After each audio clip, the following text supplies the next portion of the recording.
What's up, everybody? This is Just Fresh. And this is Mickie Bush. Welcome to episode 15, baby. We in here. Jabroni Bros Wrestling Podcast. We are back this week with another hot episode with y'all. I'm ready. Yo, today is a very special episode, man, as are all of our episodes. But today, in particular, we're recording hella early on Sunday morning. Yeah. So if something big happens, say on Sunday night that we don't cover in this show, that's why. But we gonna hit y'all with some heat as usual. As usual, because that's all we bring. That's all we bring. Yeah. And just like last week, we off that H2O, baby. Yo, we're keeping it sober. Sober broadcasting. Yeah, we're doing sober broadcasting. We off that Starbucks, baby. Yeah, no lie. Yeah, I'm off that venti right now. I usually go grande, but I was like, hold on, Bush buying this week?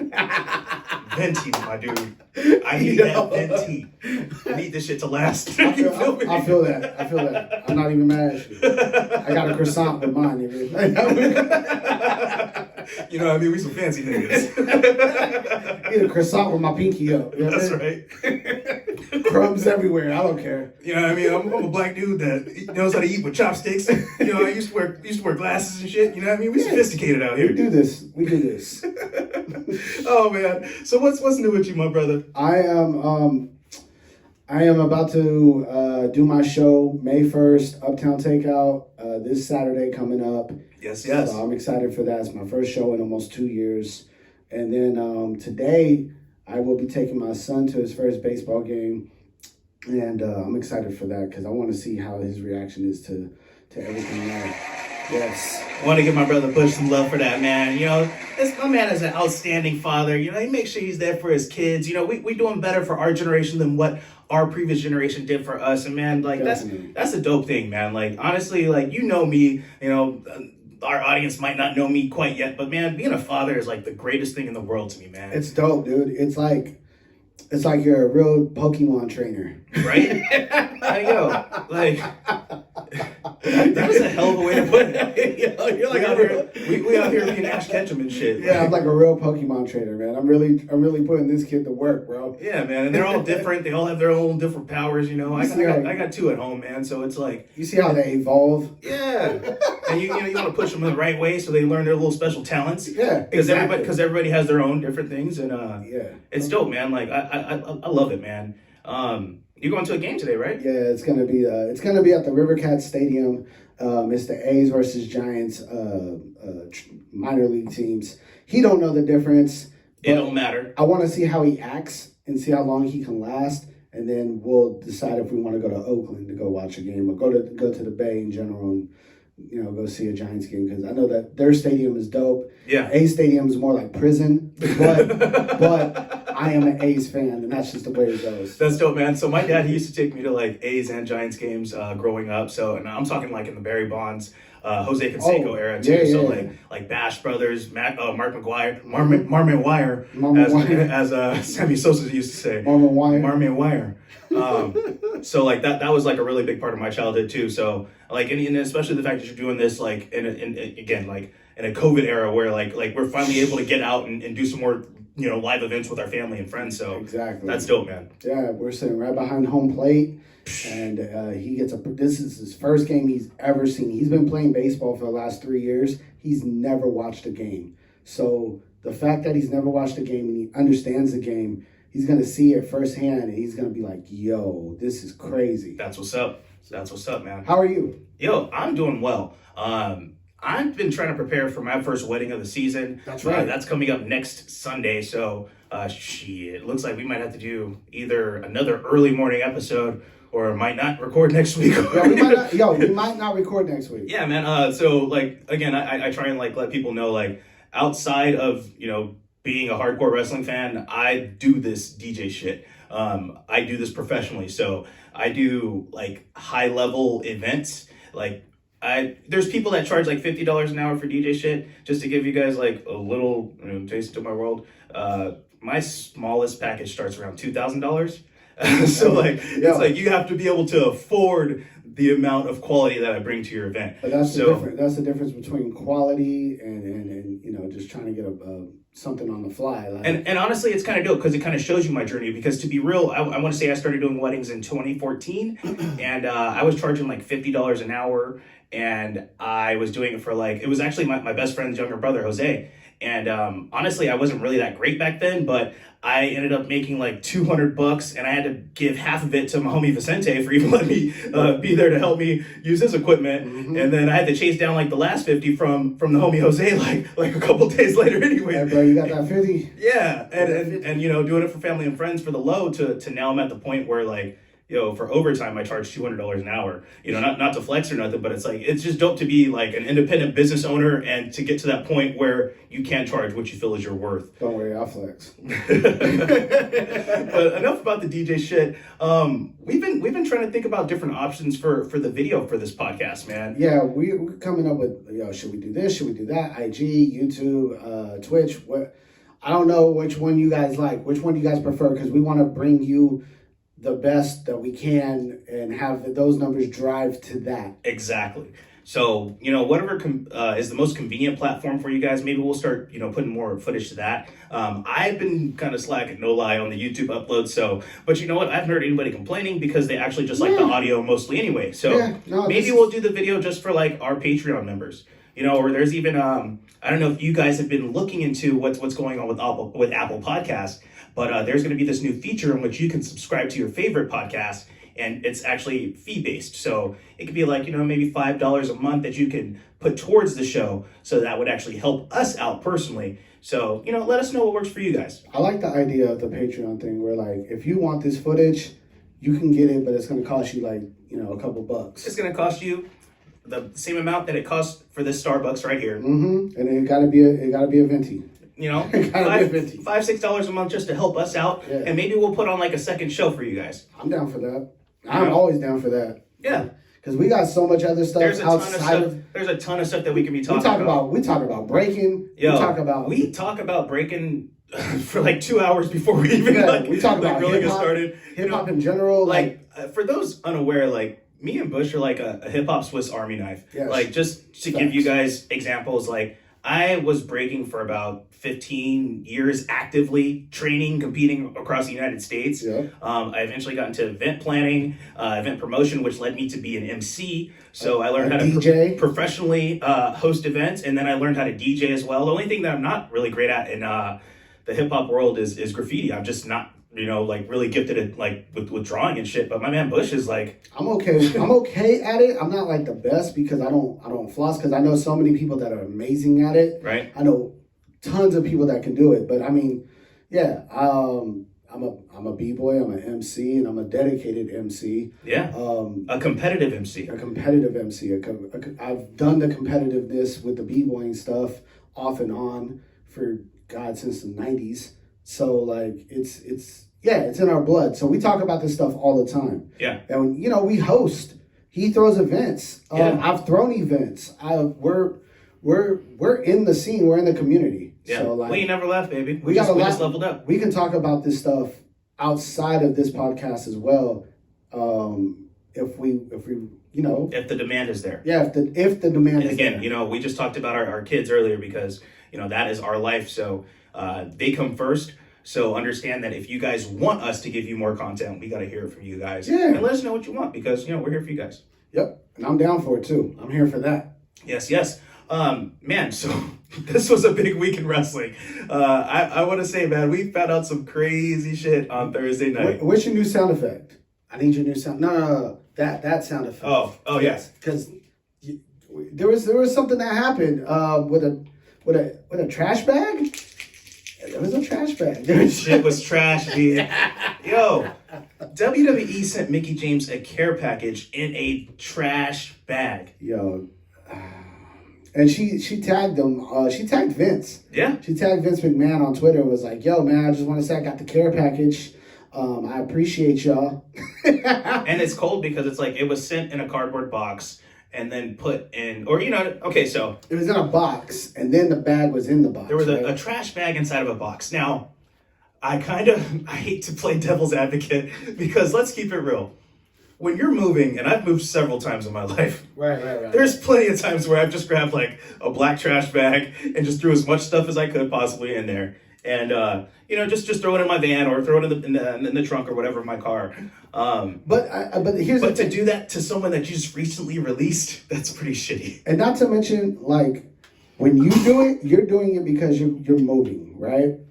But there's not anything behind it. Like, yo, Mickie James, you're going to get fired if you're not listening to me. Oh, yeah, by the way, we released you. Here's your trash bag. Right. Like, you're not doing that. You know what I mean? Like, that's a different ballgame. Like, this dude, the dude that they finally put out there, because they didn't really want to put his name out there when it first happened. They tried to keep it under wraps as much as possible. Yeah, Triple H came on, got to it on Twitter. I was like, no names. Yeah, no, we fired the person who did this. That was all you need to know, right? He did it. John Laurinaitis said damn near word for word the exact same thing. And then Stephanie McMahon came on Twitter and even apologized to Mickie James directly. Mm-hmm. Added her. I guess that's as direct as you can in a cyber world. I guess she could have called her. Did Vince McMahon say anything? No. Vince don't let his hands get dirty with this kind of shit. Of course not. But I mean, he's kind of old. He's kind of. I mean, back in the day, that was probably the thing to do. You know what I mean? Put the stuff in the trash bag and send it off. Well, we found out from other wrestlers. I seen.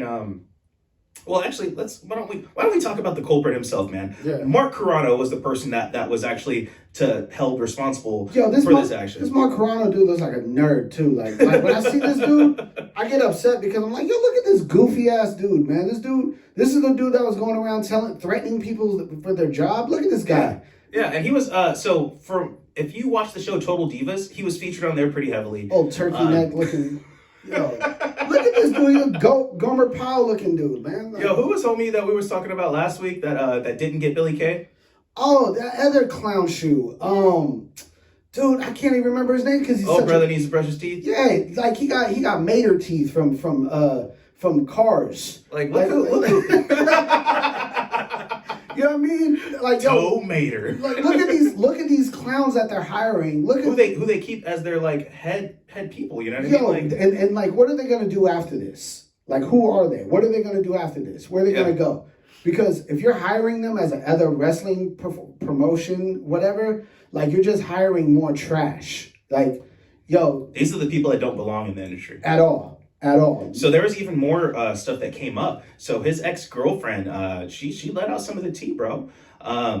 She revealed on Twitter, she said, hey, at Mark Carrano, he stores his belts that he stole from WWE under the bed in his guest bedroom in his West Haven home at Triple H and at Stephanie McMahon. So she's snitching. She big snitching. A&E needs to go over there and do a little most wanted trash or whatever. Some shit like that. But there was a lot of more stuff that was going on that she like was actually revealing to him. She said one time Mark Carrano yelled at me because I didn't answer my phone when he called and I was at a funeral. Yeah, man. Listen to this dude. So this dude wants you to answer the phone, and then he's gonna talk trash to you, and then send your belongings in a trash bag, and then like the entire time threatening like members of WWE. Yeah, like your job's on the line. Your job's on. And there was people that were previously fired because Jillian Hall. She spoke up about it. I guess that happened to her in the past. Gail Kim said something about it. Wow. We saw. You remember the wrestler Eugene? Yeah. Eugene spoke up about it in regards to like how he sexually harassed people. Also, what was his name? Darren Young? Darren Young, he also talked about it. So several people have talked about this particular person, Mark Carrano. Clearly, it's a good move to get him out of there. That dude looks like a trash-ass car salesman. Like, straight up. This dude looks like he sells used cars for a living. Like, I'm not even impressed by anything of the... What's up with you? I don't understand. You got these pale, milky white dudes going around talking to staff members like this. Like it's really embarrassing, honestly. That was at Monty Bush 916 that said the comment about. Yeah, I'm right here. The pale white I want the smoke. Give me the smoke. Good morning.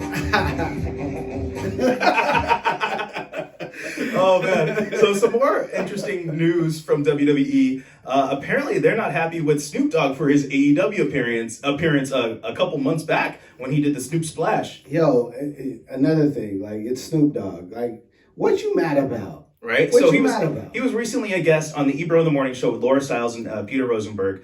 During the visit, Rosenberg mentioned, I felt, some type of way seeing you on AEW Dynamite, and Snoop went on to say, well, WWE felt some type of way too. He explained, he said, let me tell you this though, Snoop Dogg ain't no wrestler. He's bigger than that, and you have to understand that. This is the dynamics of what happened. I was on a show on TBS called The Go Big Show during COVID, and we put on, together something just to entertain, some circus kind of shit, and a bunch of really freaky shit was going on. So Cody Rhodes, who was one of the judges on the show, he actually was one of the top dogs with All Elite Wrestling. So it was a promotional vehicle. So basically, he was saying, I'm working with All Elite Wrestling because I have this show called The Go Big Show on the same network, TBS, and that just is what it is. It's a tie-in. But then it sounds like a no-brainer to me. Yeah, obvious. It makes perfect sense. Yeah. But he got word from WWE saying, "Hey, are y'all messing with AEW? We're gonna have to push pause on you for a minute." And so Snoop was like, "Cool, okay." They pushed pause on him for about 2 weeks, and then he heard from WWE, and they were basically like, "Hey, we have a video game and we need you." And Snoop says, "All right, since y'all pushed pause on me, it's gonna be double now. Mm-hmm. The rate has doubled. The rate has doubled. You want to pause me on a video game, huh?" Oh wow! Because they have a new WWE 2K22 coming out, and the last game was terrible. It did not deliver like how it was supposed to, because the developers of the game actually pulled out, and I believe those are the people that are going to be working on the AEW game coming out. But this year's theme was it hits different, and of course, if you're gonna use a hip hop term, you might as well use a hip hop icon in there, and that's how I see the kind of tie-in. But we'll see what it is. And Snoop is one of the greatest, like, in sports commentary in general. The shit that he does on Thriller or Triller, I'm sorry. Yeah. We did the Mike Tyson fights. That was some of the greatest commentary ever. You don't play boxing. You don't play boxing at all. No, I rock with Snoop. It's Snoop Dogg, man. Like, if anything, he's bringing more attention to wrestling as a whole. He's a star. Yeah. Let's talk about another star, man. Stone Cold. He was recently on AEW's Biography series this past Sunday, man. Loved it. Loved everything about it. We learned a lot about Stone Cold on that one. I didn't even know about a lot of his personal life. How about the story about his daughters? Bro, that was really like almost heartbreaking. So for those unaware, Stone Cold revealed that he has 2 daughters. And to long-term wrestling fans, like, we knew he had kids, but he never really talked about it. So he was so committed to the road that he essentially missed their whole childhood. Yeah. To the point where, he was delivering to us on such a high level. So he had, I believe, his second daughter, and I think she was born in like New York. And the same night that she was born, he was maybe 2 hours with her, and he drove to Philly to do a show. So it's like, it's crazy, man. It's crazy the amount of commitment that he had to give to us while he was on top, because he had so many insecurities about someone trying to take his top spot from him. So he felt like he couldn't miss a show. And I feel like he got that insecurity due to Eric Bischoff firing him when he was injured. That makes sense. I really feel like that because, I mean, when you're injured and you just had your first surgery, if you've ever had surgery, you understand. You're at home, your surgery will mess with your mind, even though you're a superstar in some sense. But he wasn't Stone Cold yet. He was still Steve Austin, Hollywood Blondes. Yeah.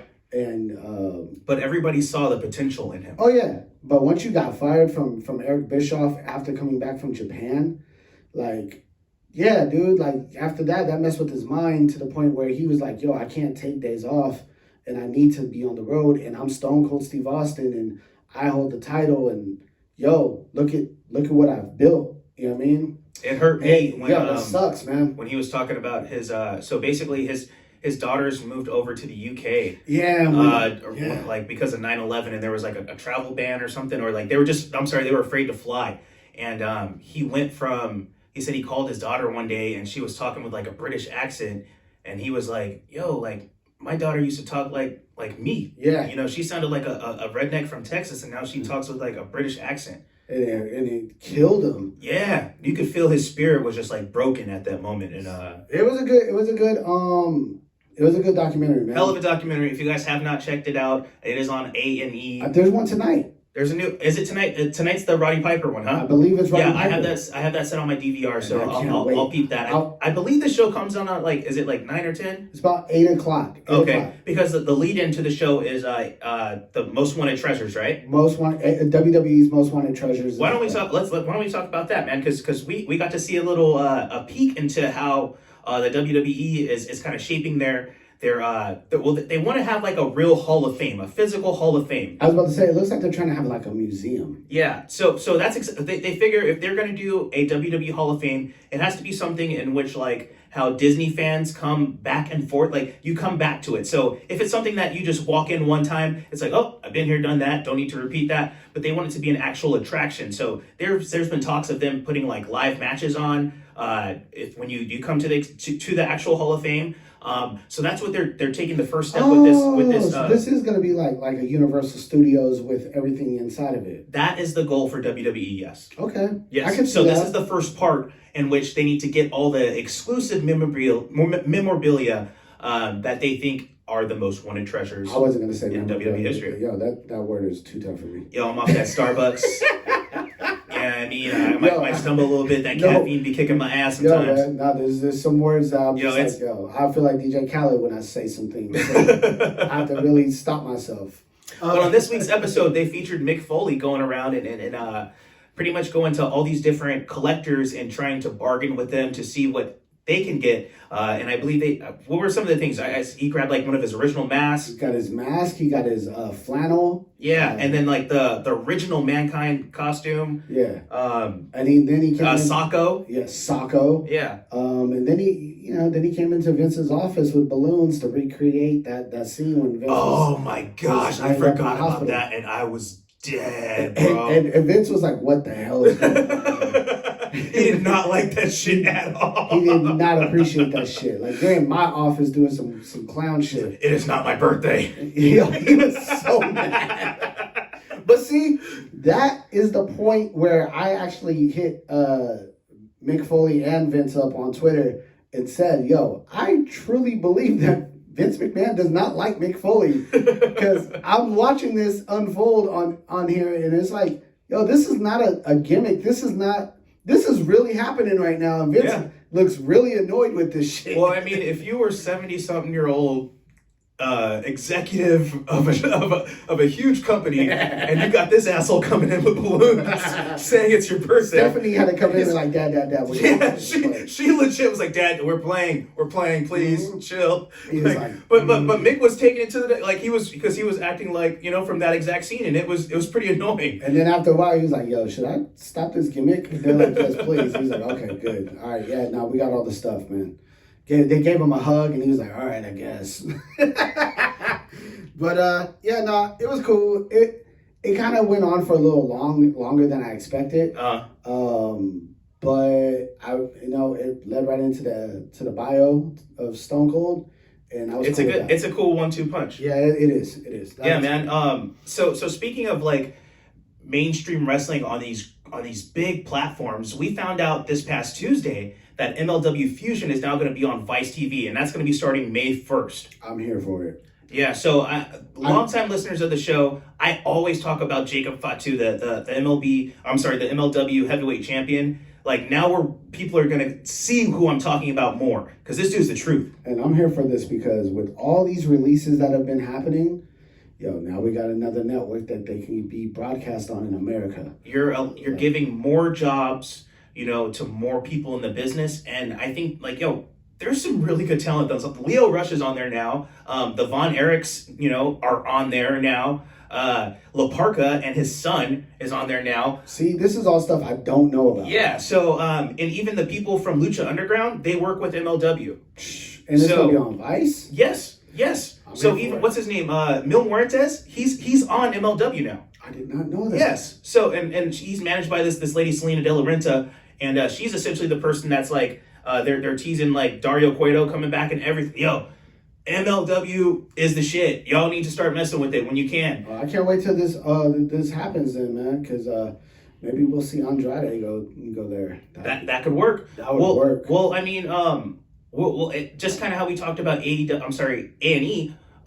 kind of have a 1-2 punch because this works with Dark Side of the Ring, because Dark Side of the Ring has such a perfect, they have a perfect presence already on Vice TV, so this just adds to it. And I'm here for Dark Side of the Ring. Like, yeah, and who isn't? It's been great. The first 2 seasons have been great, and even like how they've been revisiting those seasons and adding more onto it. I mean, just this past week, I want to say, who did that? Nick Cage? No. Oh, I'm sorry. You know what? I'm drawing a blank. I think it was the Owen Hart episode. Oh, it was this past week, and they added more onto his story. But in season 3, which is going to be premiering May 6th, they're going to be having a lot of stuff going on. So there's a 2-part episode on Brian Pillman, the flying Brian Pillman from the Hollywood Blondes, aka Mr. Get the Strap. Get the strap, yo. And his infamous promo when he pulled out the gun on Stone Cold Steve Austin. Stone Cold walked in and was like, "Whoa, I'm in the wrong building. I'm in the wrong building." The loose cannon. Other topics discussed are going to be Nick Gage and his hardcore legacy that he's been leaving. You know, like they showed in the trailer of him and Jon Moxley. That's what I was talking about right there. Nick Gage. Yeah. I don't want no problems, Nick. Leave me alone. Not at all. WCW's Collision in Korea. So that was when they actually WCW had a show in North Korea. I cannot wait to see this episode. Yo. I can't wait. I'm not going to give it away if you haven't. If you don't know the story, just put North Korea and wrestling together and you'll figure it out. Yes. A couple other people they're going to be talking about is Grizzly Smith, the Dynamite Kid, and of course, the Ultimate Warrior. I want to see the Grizzly Smith one.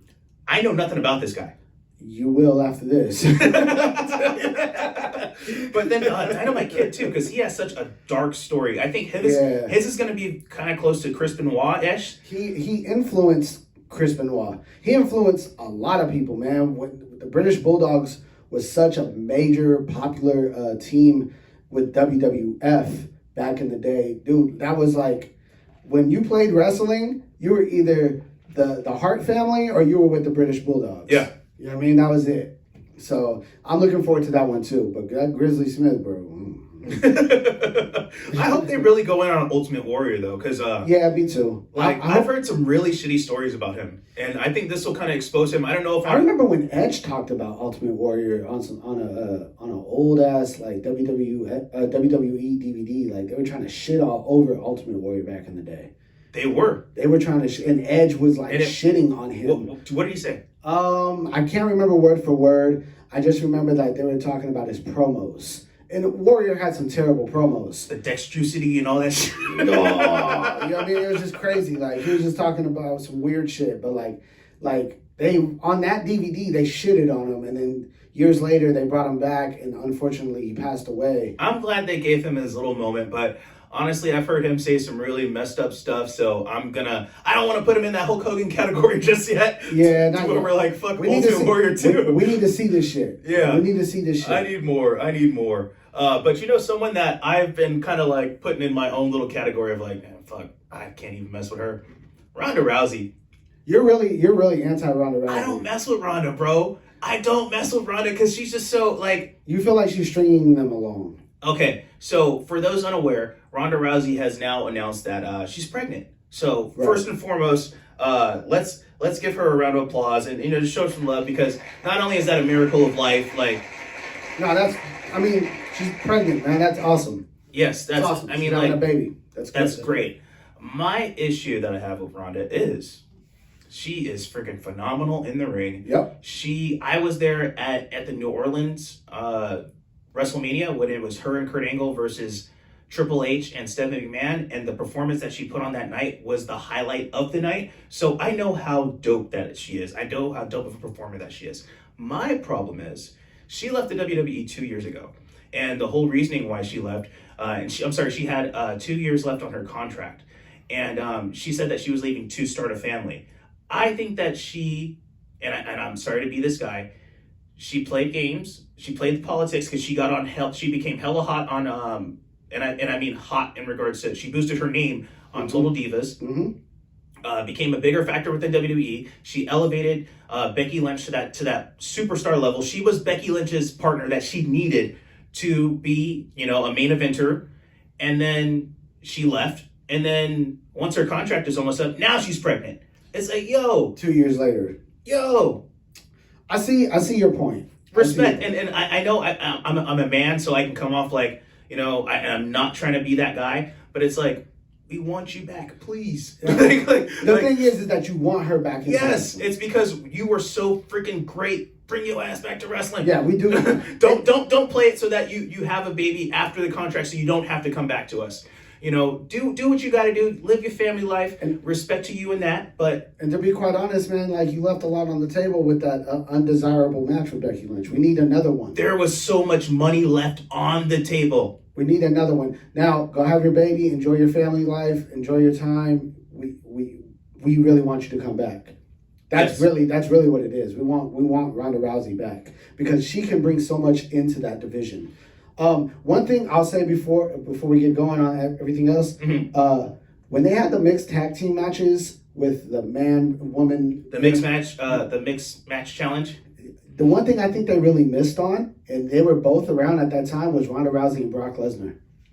That would have been so dope, but I don't think Brock would have been the guy to be like, oh yeah, I'm going to do the mixed match challenge because he's Mr. like... He's Brock Lesnar. You guys have to pay me hella money per appearance. So it's like, you think I'm going to do this just, you know, and it was like a Facebook exclusive show. Yeah. So, you know, Brock ain't about that. But that would have been incredible. That's like some video game shit. And I was just about to say, but you can play that on video games. Make that happen. Man, so, and I guess, you know, the reason why I was so passionate about the whole Ronda Rousey thing is because Raw has been so lacking lately.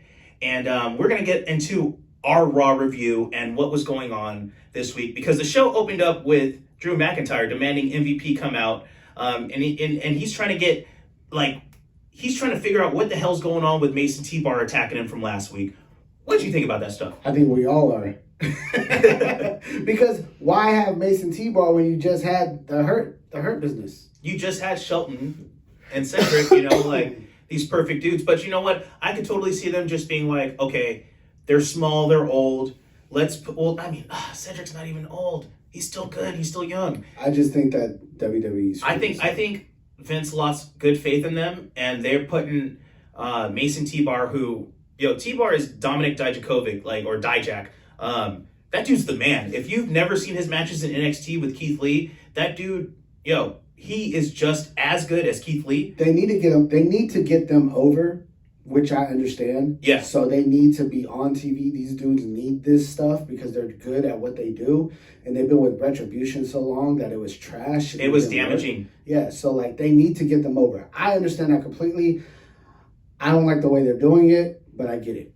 But you know what I did like? Because they put them over strong. And so first they set it up so that they had a handicap match. And then they were beating their ass. And then out came Braun Strowman and they kind of evened things up. But then when the actual match happened, they were kind of brawling. So it was I noticed during the match, Braun and Mace, they were kind of they were talking a lot of shit to each other. And then I liked the moment where they took the mask off, and I appreciate them removing the mask because that was the biggest complaint. It was, okay, you gave us these shitty gimmicks to where I have to have this. My name is T-Bar, my dude. Like, come on, you know what I mean? That's terrible. And T-Bar's dope on Twitter. Yeah, he kills it on Twitter, so his personality's dope. And he kills it in the ring. And then you kill him with this gimmick. Yeah. So for them to take off the mask from both of those guys, and then I'm excited to see where that goes. I think that is an excellent transition. So Bush didn't like it. I like the shit, and I hope they do something bigger with them. It's a double-edged sword for me. It's I get it, but I don't like how the Hurt Business had to get cut. I don't like how. I like the fact that they're moving these guys on. I understand why you're doing it. It's like they're shuffling the deck, essentially making Cedric and Shelton, now they're dropping out to the Viking Raiders. They basically have them do the same exact match that they had last week. So that was whack. And then what was dope this week was Riddle and Randy Orton. You know we got to talk about that, man. Well, I mean, Randy Orton is just annoyed by Riddle, and Riddle is very good at annoying people because he's a stoner. How the hell could you not be annoyed when some dude rolls up on you and he's circling you on a goddamn razor scooter? And Randy Orton's the wrong guy to do that to. Yo, the worst guy. Yeah. And he said, hey man, since neither of us have titles, we should team together, and we can have matching scooters with fangs. And the shit was great. He's like, we can be the Arcade Bros. Arcade Bros. Matt, he gets the role. and he nails it every time. Yeah. He knows what his position is, and he just has been nailing it. And the match that they had later on in the night, dude, like, I loved it. Hey, they're dope. They're dope in the ring together. And Randy, you could tell Randy was stiff in that match too. He was like, he was choking in, like he had him in like a headlock, and he was really like pulling that shit in. Matt Riddle's lip was busted throughout the match. Like it was good, damn good. And you know what? Props to both of them because they both work really well. That's a good match. Did you see when Orton was stomping on Riddle's feet though? Yes. Yes. Finally, somebody did it. Like, it's about damn time. But it was dope. So Riddle snuck a pin. He got the crucifix on RKO, and like perfect. The fact that they're pushing him post Mania, where we saw him eat that kick from Sheamus with the perfect timing, that shows me that they have good faith in Matt Riddle. I think that's the reason why that lip is still bleeding, to be quite honest. That's a good point. That is a very good point. Speaking of the culprit, man, we see Sheamus is now doing the U.S. title open challenges, reminiscent of what John Cena did when he had the U.S. title. Good for Sheamus, man, because Sheamus is a beast. Like, I love Sheamus, man. You know what? It's not that I connect with him. It's just I understand his character, and I understand how brutal he is. Man, you don't want those kicks, you don't want those hits. Like, he'll hurt you. The thing is with Sheamus, he's so consistent that it's undeniable. Yeah, when they tell you to go out there and show and prove, Sheamus did that every time. Like this whole past, like I wouldn't say this whole past year, he's done nothing but perform at a high level and execute every time. Mm-hmm. Rivalry with Big E, rivalry with Jeff Hardy, Drew McIntyre, and then now him being the United States champion, like yo. And he's taking that title and making it something. He smashed Humberto Carrillo. Good. like I felt bad for the brother. Like he smashed him bad. Cause that's Sheamus, man. Sheamus, you look. Here's the title. It's open challenge. Oh, it's you. Cool. Let me show you what I mean when I say open challenge. Let's talk about Asuka and Charlotte, man. Okay, so it's weird. I feel like this thing with Charlotte, I can't really tell if this is gimmick or if this is real. Yo, it's hot girl summer for Charlotte, man. She's really just doing her thing now, man. Like she's like really embracing who she is, and from what I've been hearing on like other podcasts, I want to say from like on Busted Open or so, I think they were saying like, yo, this is who Ashley is, who Ashley Flair is. Okay. You know, this is like her showing her real personality, really just going into like yo, Ric Flair was, the greatest, or, to be the man, you got to beat the man. Yeah. She is the woo man. You know what I mean? Like she has to be that much better to carry on her father's legacy, and she's showing it, man. Good for her, dude, because I like this. I like everything I saw. I like the attacking. I don't of the referees getting fined and then going out and getting pictures of your butt being grabbed by your dude. Like, she's showing out. Yo, she's not playing. Like, yeah, and I liked her beating the ref's ass, but I wanted to see her beat Rhea's ass because Rhea's the one that got involved and really cost her the match. Yeah, I mean, it's coming. It's coming. It's all coming because, Backlash will be coming soon. So. And shout out to Andrade for calling out Dave Meltzer, basically for him trying to body shame his fiance Charlotte, basically saying, yo, she had one surgery, my dude. Like, stop talking about my fiance, my guy. Like, because you can get it. And I was about to say, Dave Meltzer's getting a little heat from all kinds of people. Peter Rosenberg even basically called him out. Yeah. So, I mean, this Dave Meltzer guy might be on the same list as all these other WWE clowns that are like, throwing trash bags at Mickie James and shit. Like he has his own platform, so he's like, he's not employed by anybody, so he can do his own thing. Of course. But just be careful who you're doing too, man. If you had to give Monday Night Raw a grade, my man, from 1 to 10, what would it be this week? 7.5. Damn, you liked it a lot, huh? It wasn't that bad. I wasn't disappointed. Okay. It wasn't a shitty show. It wasn't. It wasn't a shitty. The last show they did was trash. It was better than last week's Raw. For sure. I would give it a 7. It was enjoyable. It's, but it's Raw, so it's always going to be a little long. But I like the revealing of the faces of T-Bar and Mace. Of course, we knew who they were. It was Dio Madden and Dijak, of course. It kept me interested. I'll say that. Yeah. It kept me interested. The storylines. The Alexa Bliss stuff, they're showing us more of that. That's cool. We didn't really talk about that much because there's not much more to talk about. You need a crazy white woman. Crazy white psycho woman. Yeah, we've seen this before. With a new doll. But they did just post pictures of her as a baby with her dolls and stuff, which is kind of tight. Yeah, it's fucking weird, but it is weird. But I mean, they're doing that's some what story. they're really going in on this horror story. She still hasn't hit a ring yet. She still hasn't wrestled. So I mean, I don't know what's gonna happen, but she still hasn't wrestled. Yeah, man. Speaking of wrestling, let's talk about the wrestling show NXT, baby. Tuesday nights have been good to NXT. I don't know if you saw the ratings this week, but they are now again. There has been their second consecutive week where they've showed a ratings increase. So Tuesday nights have been working well for NXT. Good for them, man. I'm watching it. I'm always watching it, man. And I loved how they opened up this week with Kyle O'Reilly out there, basically saying, TakeOver forced him to basically step up and face one of his toughest challenges. And he says he's in the mood right now.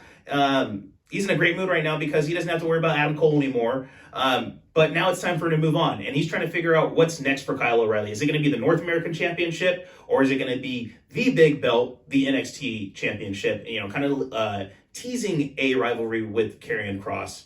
And out came our boy, Cameron Grimes. Cameron Grimes is an interesting guy, man. I like that dude. Kyle O'Reilly's... He had this like Orange Cassidy thing going on for him. Yeah, it was kind of weird. He's really tapping into the the eccentric white guy look. Yeah, with a plain jean jacket with he had a shirt that says if you love wrestling, love me, I wrestle, or some shit. Something weird. Yeah, it's all right, cool, I don't know how to take it yet. I don't know. New song, all that stuff. They're really leaning into him. They're trying to really push him as a star, and I'm just gonna ride with it because let's see where this goes. Yeah, let's see where this goes. Let's see where this goes. But it ended up turning into him and Cameron Grimes later on in the main event, which was a dope main event. I wasn't mad at it. I like how O'Reilly's wrestling. O'Reilly's wrestling is insane in the ring. It's very entertaining. These are a good pair. Cameron Grimes is funny. Cameron Grimes, dude, throughout the whole night, or just in general, man. Let's talk about our boy Cameron Grimes. We talked about on last week's episode 14. Mm-hmm. How he's going to be getting paired with Ted DiBiase soon. We found out, or at least a little. We saw the first, well, I guess not the first, but the continuation of that, where Cameron Grimes he was doing a backstage promo and he was talking about how he won an NFT auction. So for those unaware, it's non-fungible tokens, which it's kind of like what Bitcoin is, just like crypto. You guys kind of get it, but for those who don't know, you get it now. But he won the auction, but later on he found out that he was outbid by someone, and that someone was Ted DiBiase, the $1 billion man himself. And we got a good old-fashioned, goddamn Ted DiBiase! So, we are seeing the signs. Ted's going to be coming to NXT soon, baby. That's awesome. I'm okay with this. I'm all for it. Can't wait. I love it. I'm here for it. You know what else I was here for? That LA Knight and Dexter Lumis match. Yo, I love this match for a couple of reasons. One, because I got to see Dexter Lumis and his storyline with Indy Hartwell. I love the storyline. And two, the fact that he lost in the match, but it still don't really feel like an L because it was like he was distracted for this. You know what I mean? He's still continuing his story in a way to where it's it's so beneficial to him that it's not really a loss. So it works great in two ways. So LA Knight is this new wrestler in NXT. He needs to get the wins. He needs to get the credibility. Dexter Lumis is such a great character that he can lose and it doesn't even affect his credibility. Right. But he's still booked very strong. But the biggest thing was Indy Hartwell was in the crowd, and that's what allowed him to be distracted for LA Knight to get the win. And again, man, before the match, I really was digging LA Knight's promos.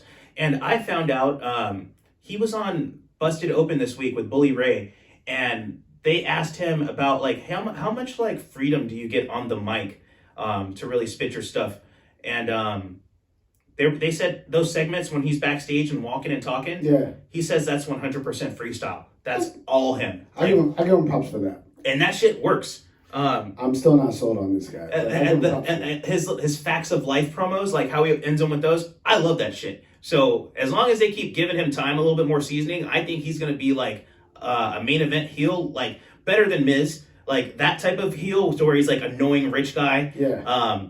From LA, but like because right now he just reminds me of an IG filter.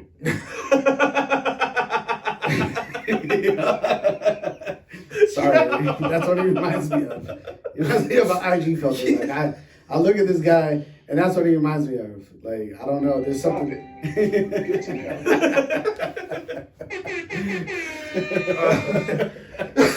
If you know what, you can kind of see what I mean if you know who this guy is.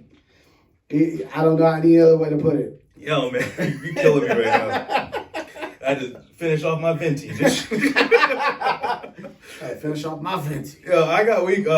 Speaking of things that got me weak, the Breezango versus Grizzled Young Veterans match. Did you see how Breezango was dressed as the Royal Guards to troll Grizzled Young Veterans? Okay, so I watched the Hulu version. Oh, fucking Hulu strikes again. Yeah. Yo, I watch on DirecTV, so I watch on the DVR. So fortunately, I catch. Yo, they dressed as the Royal Guard, and they were like just marching in the ring, like to troll Grizzled Young Veterans. And yo, Zach Gibson came out pissed, like, because Zach Gibson's the one. He comes out with the promo, and he was like, "Oh, you guys want to talk shit about me, country type shit." Yo, they went in and whooped that ass. It was great. So in the middle of the match, James Drake he faked a knee injury, and so like the ref is focused on him, right? Gibson comes from behind out of nowhere and pokes Fandango like directly in the eye, dude, on some old like Ric Flair shit, bro. That's the best. Yo, I'm so mad you didn't get to see that shit. Like you would have enjoyed this match so much. I think I'm gonna have to go back and watch this now, because now that you look, anytime you say that you get poked in the eye on some Ric Flair shit, that's my shit. It was one of the highlights of the match too, because he was faking a knee and like he was down for a minute too. I was like, oh shit, like this dude's like really hurt, like. And then, like, out of nowhere, like, just boop, like, it's a classic. That was the Roddy Piper finisher on WCW versus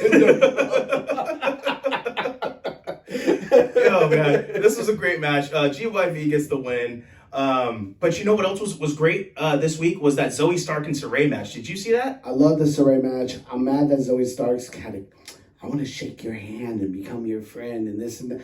Unless this becomes a rivalry. Okay. Then I could see, like, they started from the beginning. This is how it was. And, you know what I mean? Like, I could see that being played up later on with Saray. Like, I think WWE is putting a lot of stock into Zoe Stark, man. They are, because she's good. She's good. Like, she's been really, like, she's been exceeding expectations. She's dope at wrestling. Yeah. Like, her character is weird as hell, because I can't really relate to her gimmick or whatever. They're still figuring it out. But as far as technical wrestling is concerned, yo, she's dope. I felt that she carried the match with Saray. Yo, she did really well. And Saray was tight. Her moveset is pretty dope. And she's small. Yeah, she is hella small. Yeah, like, and she's killing it. So I was impressed with the match. But honestly, I was more impressed with Zoe Stark than Saray. That's dope. But Zoe Starks versus Toni Storm's gonna be dope. Yeah, my NXT crush Toni Storm came out at the end of that match, man. She put the stomps to Zoe. And I think that's a great matchup. I think that's a great matchup. Zoe's been getting the rub from everybody that she's wrestled, even in her losing to Io Shirai, even her losing to Raquel Gonzalez. Like, she's been just getting, like, leveled up. She's tight. She's really good at in-ring wrestling. Like, she's dope at that. It's the same thing like when John Cena came in, it was like, to Kurt Angle. Uh-huh. Like, you know what I mean? See it. You see something there. There's something there. Yeah. It just needs some time and development. Yep. You know what else I was really feeling was Kushida this week, man. He had an open challenge, and Oni Lorcan stepped up. I like this match for the pure fact that Kushida showed, basically made dude tapped out. He made him tap out. He whooped that ass. He was very MMA based this week. So prior to him being in New Japan, during his time in Japan, he also did some MMA training, or he was actually did MMA fights. So this week he showed up and he wasn't even wearing shoes, so he could really just focus more on his submissions, and he wasn't really focused on his Back to the Future type gimmick. No, and he hit the hover lock and just like that was a wrap. When I saw that, I was like, that's what I'm talking about. Yeah, so he said that he wants to be like that link between Japan and the United States, and he's hoping that by him being the cruiserweight champion, that will really put some eyes on the product. And he's known as one of the best cruiserweights in the world. When he was in New Japan, he won Best of Super Juniors multiple times. He was the light heavy or their junior heavyweight champion out there. So like, dude's super decorated, and it's perfect for him in NXT, and I'm glad they're giving him time. But what we really got to talk about is Legado del Fantasma post match. As always. You know, our boys. I love every week we got something to say about them. Legado del Fantasma is everything for me. We riding tough with LDF, man. Like, those dudes came out clean. But MSK looks like they came out for the save, which is awesome. They're continuing that story. So now next week we're gonna see MSK and Kushida versus Legado del Fantasma. Dope. Like 100%. 100%. Oh, screw Karrion Kross. We're not. Can we? Oh, we ain't talking about Karrion. Okay, good. We'll talk about that. We need to see more from him. But what I was feeling, how Imperium squashed Everrise. Is that another thing you didn't see on Hulu? No, I did not see that. You know what I did see? God bless it. I have to say it. Karrion Kross and John Cena going back and forth on Twitter and IG. I did see that. And you know what? I'm not a fan of that. You think, knowing John, he'll put him over? Knowing John, he'll put him over, because John Cena cares that much to do stuff like that. But God bless it. Anyways, okay, back to me not watching this and seeing it on Hulu. I miss Imperium, and I love Imperium. So pretty much, Killian Game, he comes out and confronts Alexander Wolf. Drake runs from behind and slaps him. But ultimately, Imperium whooped that ass on Everrise, and they're continuing that storyline with Dane. But let's give this show a grade, man. What do you think of NXT this week? 1 to 10. I'm gonna give it an 8. I'm gonna give it an 8 too, man. I'm gonna give it an 8. I liked it. Did you like AEW this week? I didn't really get a chance to watch all of it. Overall, the only thing I really cared about was those promos and the main match. That was it. Pentagon's match was pretty cool. I liked some of that with Trent. Yeah, I liked some of it, but other than that, I mean, it just felt like a lot of filler. It wasn't okay. So I like to talk shit about AEW. Well, I like to talk about shit about everybody and everything. But you like to call it a very mid show. Yeah, it was mid as hell. It was cool. It was some cool, like, Billy Gunn's match was cool. I like the stuff that they're doing with QT Marshall and Billy Gunn. They're basically, QT Marshall, he said he's been undefeated from all of 2021. Anthony Ogogo came out and gave that gut punch to Billy Gunn. I like what they're doing with him. I did like the Ricky Starks and Hangman Page match, but it was kind of slow paced for me. But I guess that was the whole point, because they were selling like the calf being hurt or something. I really like Miro's promo, bro. Miro, so it looks like they're about to unleash my dude and let him just like go singles and let him start tearing some shit up. He said the line of the week for me. I've been using it all week. And what's that? If you got a belt, you got a problem. That is the dopest line ever. Oh, man, we forgot to talk about our dude Hornswoggle. Oh, this dude Hornswoggle out here fighting for real. He out in West Virginia doing like boxing matches now. Yeah, like he's going off. He was talking about he did a boxing match with a fellow short person. And he made his boxing debut, and he got that work. He told this dude, he said, yeah, bring the title over here to wherever we're going to be. To Virginia. He said, it's not leaving. Yeah, he's like, this is the last time you'll ever see that thing. Yo, he cut a promo on him, man. I was like, yo. Full disclosure, I ain't see the footage yet, but, If you got a title, you got a problem. That's my line. That's just hard, bro. That's just hard. Powerhouse Hobbs versus Christian Cage. Powerhouse Hobbs, man. We got to talk about our boy from the EPA. Yo, Powerhouse Hobbs is dope, bro, and I'm glad Christian Cage worked with him. Yeah, and so Powerhouse has been he's been undefeated up until this match. And if you're gonna lose to someone, why not lose to someone like Christian Cage? Like that's if you're yeah. No, that's great. Yeah, and Christian Cage looked good, honestly. Finally. What I was feeling that promo that they had with Pinnacle backstage with Jim Ross. I liked how they were pretty much... Oh, when they're all sitting down. When they're all sitting down. Yeah. Wardlow got a few words in. Yep. MJF got a new scarf. I think that MJF might be the best promo in wrestling, like, right now. And if he's not, the only other person I think is, like, really, really touching him is Eddie Kingston. Eddie Kingston's on fire. He don't miss. But you know what? I like Roman Reigns' promos, basically. Okay, yeah. Well, that's like a different level. That's not even fair. You know what? Then okay. You said He's one of the best. Okay, yeah, then I'll put them. Those are top 5. Yeah. Those are top 5 right now. And the only other people that I throw in there is Daniel Bryan. I mean, I'm throwing in Chris Jericho because he's making MJF come off hard. Jericho just turned babyface, so it's hard for me not.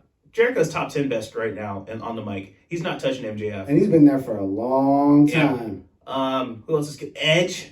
Did I say Edge? Edge has to be in there. Edge is 100% in the top 5 right now. That's killing it on the mic. Yeah. Who we got NXT that's been killing it? NXT. That's all. Well, but that's not even been like that hard.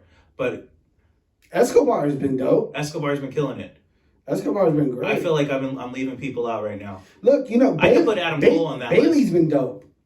Bailey, when she was at WrestleMania and told the Bella Twins, "Yo, John Cena's not here tonight." I feel like I'm excluding some major people right now, and people might get mad at me, but fuck it. It happens, man. We're just going off the top. I'm just a jabroni. What can I say? I have no liquor in my system yet. Tay Conti and Hikaru Shida. That was a banger of a match. Dope match. It was a good match. Post match, we saw Britt Baker coming out and saying that she's now the number 1 contender. I love that part. You know it's time. Yeah. She needs. Okay, so I think that what they're doing is they're waiting for Britt Baker and Hikaru Shida for when we have live audiences in attendance. So, I can see that. Because they said that like she's been a pandemic era champion and she hasn't since she's won the belt, she hasn't had pretty much what happened with Drew McIntyre. I can see that, and it's gonna be worth it. Yeah, it's gonna be worth it. It'll be great, dude. I want to get to the last one. I really do. No, not yet. Okay. Let's talk about the Elite. Oh, damn it! You're right. You're right. Damn it, you're right. Jumping ahead too much. I am, man. I'm sorry that. So the Elite, they were in their trailer and they were talking like some good shit. And did you see Nick Jackson? Like ever since they went heel, like Nick Jackson had it looked like a Versace like suit on. It was not a suit, but like a Rick Ross esque like type of suit on. Like a short set. They're dope because of the nonsense. Yeah, they're dope because of the nonsense. But I mean, they were talking shit in the trailer. I know people were upset at the fact like they disappeared. Okay, that made no sense. Okay, so Bush, we gotta break it down before we say what happens. So our listeners should know the story. Okay, so the leader in their trailer, and they're talking about, if Jon Moxley wants to find us, he knows where to find us. Yeah. And they're like, huh, what's that noise? And they hear this like loud beeping, a honking horn, and what do you know? It's Jon Moxley and Eddie Kingston. They pull up in like a big ass truck and smash straight into the trailer. Okay, so looking for the funk. So people are mad. They're like, oh, wait a minute. Like, okay, so they smash in. They get ready to go in, right? Yeah. So it takes time to get out of the truck, right? Mm-hmm. So they take the time. They come in. They open the door. And nobody's in there. After they were just in there. That made no sense, though. That was a plot hole. You think that okay, if somebody hits your truck or somebody hits your trailer with a truck, like, I know I would try and dip as quick as possible. Right. So I do feel that. But then when they immediately go to the trailer and there's like no sign of them at all, and they were just like, oh, where they at? Like, shit made no sense. Yeah, I feel you on that. I don't know. Yeah, I guess you're right. You're right. I guess you're right. I can't even argue this. I guess you're right. But yeah, they were talking shit. Eddie Kingston was trying to see if he could steal some Jordans from the trailer. Like it was great, man. That's awesome. But you know what? We got to talk about the main event of the night: Yes. Jungle Boy versus Darby Allin. Oh my God! Okay, so I only got to see highlights of this, right? My goodness. I'm going to go watch this again though. I'm going to watch the whole thing because I actually was looking forward to this. I just got caught up with the other stuff this week. Jungle Boy is what, 23 years old? Something like that. And Darby Allin's like 28. Jungle Boy is the son of Luke Perry, for those unaware. Yeah, and dude is a dope ass wrestler. Yeah. And Darby Allin is dope too. Like they from what I saw, they put on a classic. Like, what I liked about it is that Darby, usually when he's in matches, he's against guys that are like way bigger than him. Right. And he's finally against someone that was like his size. And that was the part that I wanted to see. Yeah. If anybody was going to take the belt off of Darby, I would have not minded. I would have been okay with Jungle Boy taking it. Yes. Right? I don't believe Sting and Luchasaurus should have been at ringside. I kind of feel like they kind of should have just like, all right, like I see you, you see me. Okay, we're just gonna go sit down and let these two fight. But I know there was a deeper story there. I know there's more storyline to this. They just had to have, TV time and representation. Yeah. But we did see at the end of the match, Scorpio Sky and Ethan Page come out to attack Darby. Page hits his ego's edge on Darby, and out comes Lance Archer, my dude. Right. They pretty much take care of him. But yeah, Sting comes out with the bat and the show ends. How do I say this? I wouldn't mind seeing Lance Archer take the belt off of Darby. Oh, I'm so good with that. I wouldn't mind. I would love to see that because it's like, they're not going to have him take it off. He's not going to take it from Kenny Omega right now. Right. So why not? And Miro put out that threat. So there is a threat there. You know what I mean? And I know Darby's going to be facing somebody from the Dark Order next week. Alan, 10, Preston Vance. Yeah, so that's -1's like favorite wrestler. That's gonna be a good one. If we have to give AEW Dynamite a grade this week, sir, 1 to 10, what would you give it? Probably around the 7.5. 7.5, some mid. Yeah, it's mid. It was cool. It wasn't everything. The last part of the show for me was everything. I'm gonna give it. And this is kind of hard on me because I was like talking on the phone to my dad during this, and I was just chilling like outside. Dude, AEW is good for that. Yeah, like it's some shit where you just like chill, just watch. I enjoyed it for what it's worth. I think I can give it a 7.5 as well. 7.5, 8, one of the two. Yeah, it was a good quality show. I liked it more than Raw. I can't say that I liked it more than NXT. Yeah, but yeah. Let's get into the big show of the week, SmackDown. Dude, SmackDown was fire this week. They ain't playing around no more, huh? SmackDown was dope. Like I was really impressed with SmackDown. Bro, they opened up with a main event quality match. With Daniel Bryan and Cesaro versus Jey Uso and Seth Rollins. Dude, I didn't expect that. Yeah, I didn't expect that at all. But it was great, man. But let's talk about some of the things that happened during that match. So we're seeing more of, I think, Daniel Bryan giving Cesaro a rub. Yes, that's what this is. Basically saying like, hey, I'm the top babyface, and I've been telling you guys for a while now that I'm probably going to be leaving wrestling soon. So, let me give all, my credibility over this guy that has very minimal sauce. Yeah, he just beat Seth Rollins at WrestleMania. Yeah, so they're trying to push Cesaro. Cesaro's character is kind of lame. The problem is like, Cesaro needs a stylist. Because he's on some Steve Blackman shit. He looks mad corny in like everything that he wears. Last week when he was standing toe to toe with Roman Reigns in his suit, he just looked mad sloppy. Like the shit didn't fit well, or like it just you can just tell he needs some milk. You know what I mean? Like he needs something to really like. He's always Starks, but he's been there for so long that it's like, is he ever gonna be that guy? It's because let's keep it 100. He's not going to beat Roman Reigns. His biggest accomplishment that I could think of, other than beating Seth Rollins at WrestleMania, is him throwing the Big Show over the top rope at WrestleMania. That and getting the titles with Sheamus. Going crazy with Sheamus with the bar, which was dope. Which was a great pairing. Yeah, that was a great. But I'm actually not mad at them breaking them up because they were just singles in the first place. But let's talk about how they was playing my dude main event Jey Uso. He was getting swung like crazy after Seth Rollins walked out on him. In the match. And that's what that's Seth Rollins. And it was kind of, I liked how Daniel Bryan was on the mic talking shit the whole time while Cesaro was swinging Jey, basically saying like, "Oh Roman, this is your family. Where you at? He always has your back. Where are you to have his back?" So planting those seeds of dissension. I like that. I like that a lot. You know what I like too? Reggie is back, baby. Reggie being back was very questionable. I was wondering what was going on, but we did talk about that on last week's episode on how they did have a lower crew because of, the global bastard right now. Yeah, COVID is taking over all kinds of shit. It's been taking over. So whether or not he might have had it or not, he might have been around somebody that had it.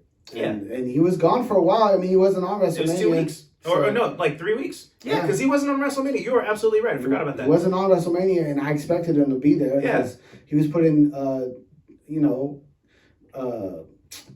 can't think of it, Nia Jackson and Shayna. Yeah. He was in between them two, and they were doing TikTok videos and all that. And all of a sudden it stopped. It was working well. We've seen it. And then, they were planting the seeds of like, okay, we're going to break that up. But, I don't know if you saw, but Angel Garza, he was like, hey, what's up with you and that Reggie dude? You got that Reggie when you got this? Angel Garza is the man.com. Yeah, man. I ain't mad at a dude trying to holler at a fat chick to come up. You gotta do what you gotta do. Do what you gotta do, baby. Angel Garza is good for stuff like that, though. He'll give you a rose and all kinds of shit. Like they call him the lethal Lothario. Yo, what the hell is a Lothario? Why the hell do they use that so much on wrestling? We're just supposed to know what that is. I hella had to look that up. Damn WWE-isms. Nobody talks like that. How about Apollo Crews, man? He had an Intercontinental Championship match with our boy Kevin Owens, which is dope. That's a good match. I like that. But he stayed strapped. He had his boy Commander Aziz with him. Strapped. You got to, man. You got to. You can't go up against KO and not have a little something with you in the backup. I would love to see Apollo Crews have more backup. I would love to see even a stable. In due time. I mean, this is a great start, man. He has someone that's like a legit 7'1", 7'2". Yeah. This is the look, keep doing what you're doing. Yeah. But they had a great match. Mid-match, we saw our boy Sami Zayn come out to start hating. Sami Zayn, man. He's good at everything he does. Everything. Sami don't miss. No, he don't. He gets the assignment and he gets it done right. And he does it right. And he's funny as hell. So what I liked about this is before the match, Big E was like, hold on. Yeah. I know you ain't thinking that you just going to take my spot. And he attacked him. He hit him while Apollo was talking on the mic. And, I was here for that, too. Yeah. I'm here for angry Big E. Yeah. So how I see the Intercontinental Championship scene right now is we have Apollo Crews as the champion. Mm-hmm. We have Kevin Owens there. Yep. We have Sami Zayn. So we have their rivalry in there together. Yep. And then we have Big E. So they could do something like a fatal four-way with that being the main ones right now. Or even because we know we're going to see an Apollo and Big E rematch. Because as you mentioned, he did attack him backstage later on in the night. So it's I'm liking how the Intercontinental Championship scene is looking. Yeah, it's looking really good. It's. We saw a Samoan Spike out of nowhere from Commander Aziz. Did not see that coming. Yeah. I did not see that coming. What do they call that's not the Nigerian nail. They had a new name for it. I can't remember it, but shout out to Umaga. We know that as the Samoan Spike around here. R.I.P. Umaga, man. Gave him a good Burbank beatdown.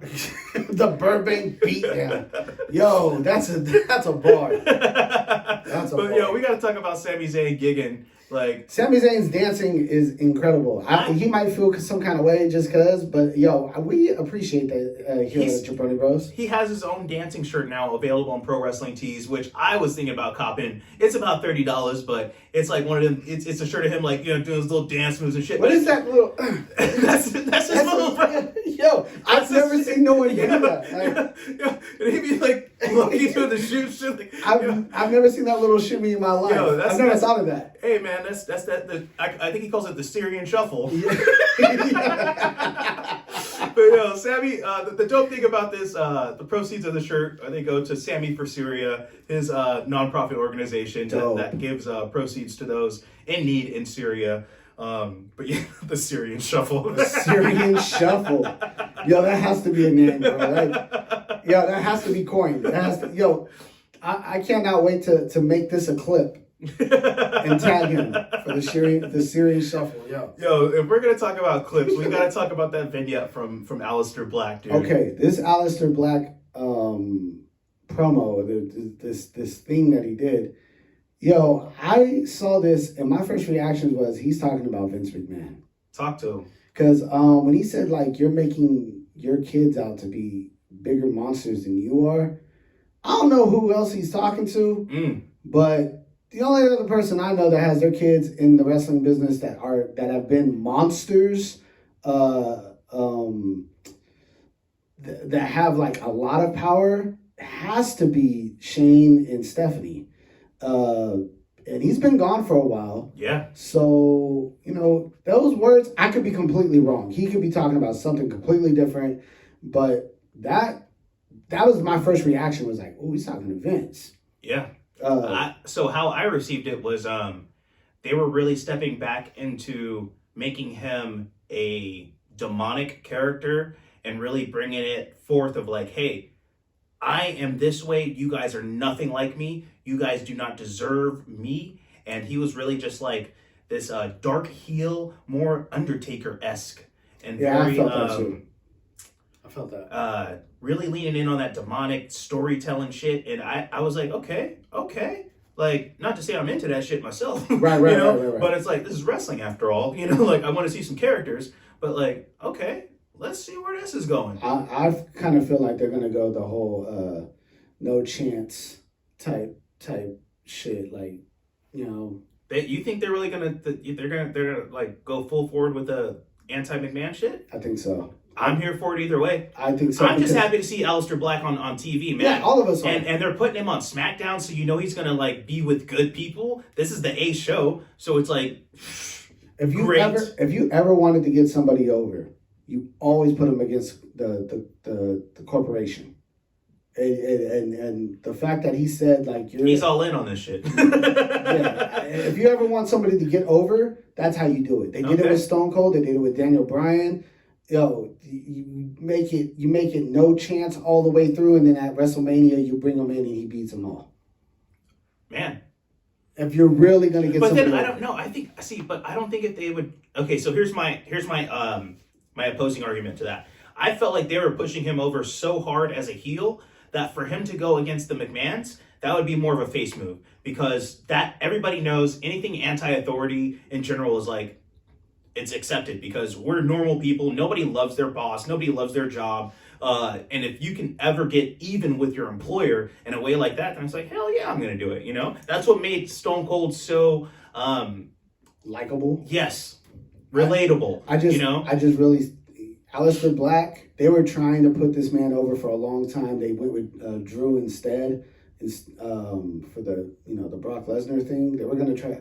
This is what I've heard. Okay. And so like speculation of sorts. Yeah. So like, I mean, I'm here for it. Whatever they want to do with Aleister Black, I'm here for it because that dude's a good wrestler. And he his character. Great wrestler, great character. His execution is great. He's one of them dudes that he's gonna kick you like Sheamus. Yeah, give you them hard hitting matches.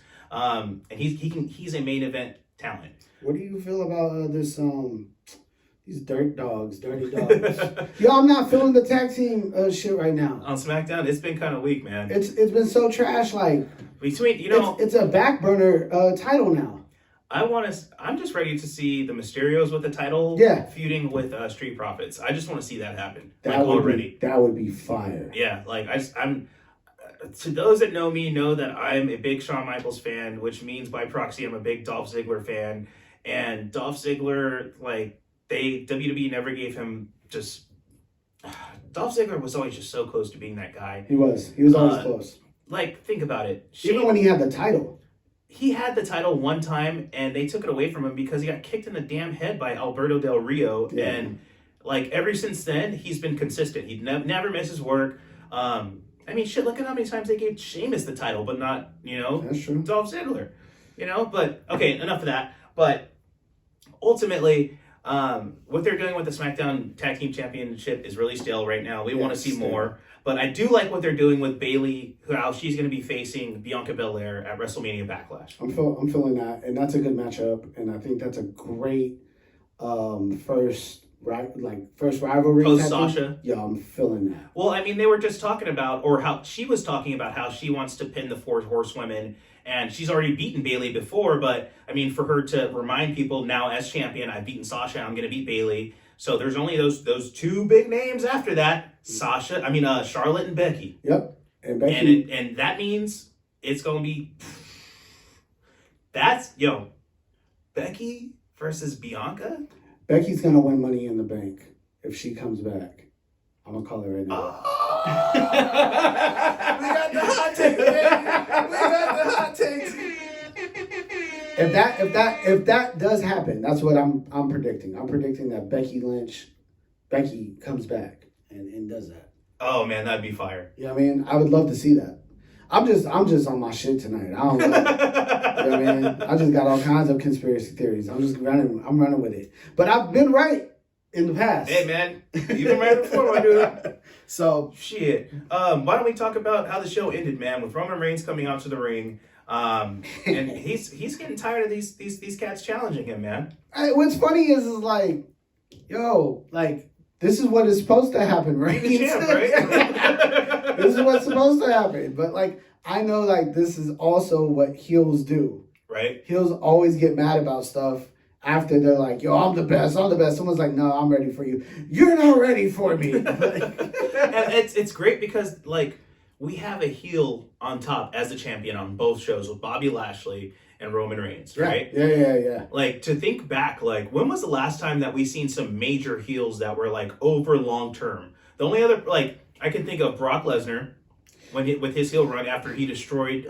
Undertaker and John Cena and Randy. Triple H with the Reign of Terror. That was, like, one of the most successful heel runs I can think in history. I hated him so much. And Edge, Rated R Superstar. Edge and JBL. Yo, I'm feeling. Those are the last really good, big, long-term heel champions. Yeah, I might throw Randy Orton in there. I might throw him in there, but with what? Which run though? That's the reason why I might throw him in there. Because even when he was like the IC champion, or you know what I can say when he was when he faced John Cena, or when he was facing Daniel Bryan, when he was just handed the championship. Yes, that was kind of like ooh. Or was that when that was you? Was that him overcome? No, was that him? I think I'm confusing Seth Rollins' run too. The Seth Rollins run, that was dope too. Good. Yeah, the Seth Rollins and Randy Orton run was cool too. But because Randy Orton turned. Damn it! See, because Randy Orton. There's so many times that he's jumped to so many different sides. I can't remember. But same with Sheamus. Yeah. Sheamus has had those runs too. But Sheamus' heel run on top, he never was like that dude to me. I think Sheamus is that dude now. But like previous, like I said, he had League of Nations. Yeah. That shit wasn't really that fire. That lasted for just a couple months.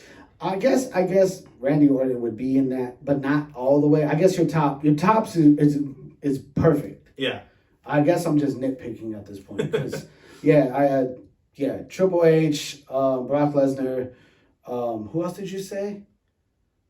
We said Edge, JBL. Yes, Edge, JBL, Triple H, and Brock Lesnar. Those are probably the best. Damn, I kind of want to throw CM Punk in there too. CM Punk was dope. But he was so over. Like, over. He was the heel, but everybody loved him. I mean, then you got to throw Stone Cold in there. No, but that's so far back.